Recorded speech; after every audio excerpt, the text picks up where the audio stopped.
A student is trying to revise for an exam. The number of facts she can remember is shown on the graph.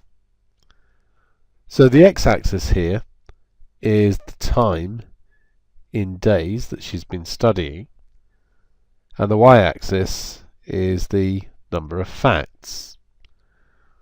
What's the meaning of the point 080? Well, at this point she's not been studying at all, so this tells us that at the outset she can remember 80 of the facts that she needs to know. What is the average rate of learning in the 5 days? So what we want is the gradient of this red line.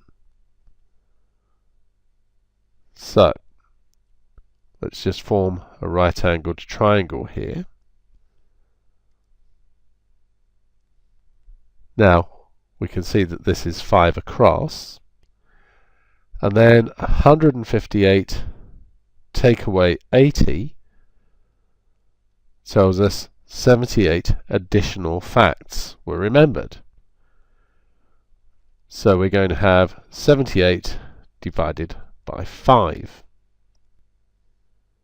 So that's 78 divided by 5, which is 15.6.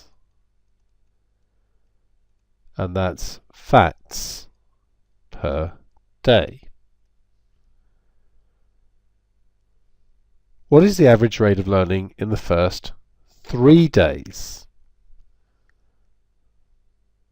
So that's going to be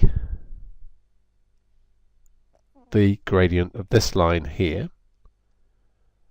We'll form a right-angled triangle just there.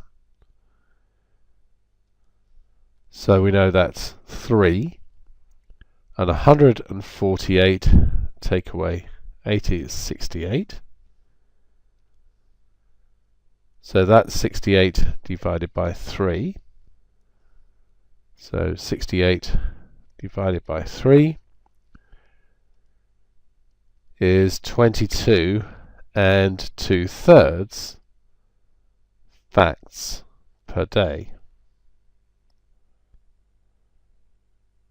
Is the average rate of learning increasing or decreasing with time? Well, clearly it's going to decrease.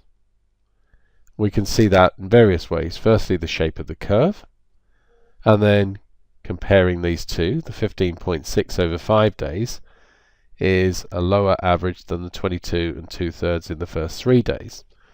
We could also quite clearly see that if we went for shorter number of days, we'd get a steeper gradient.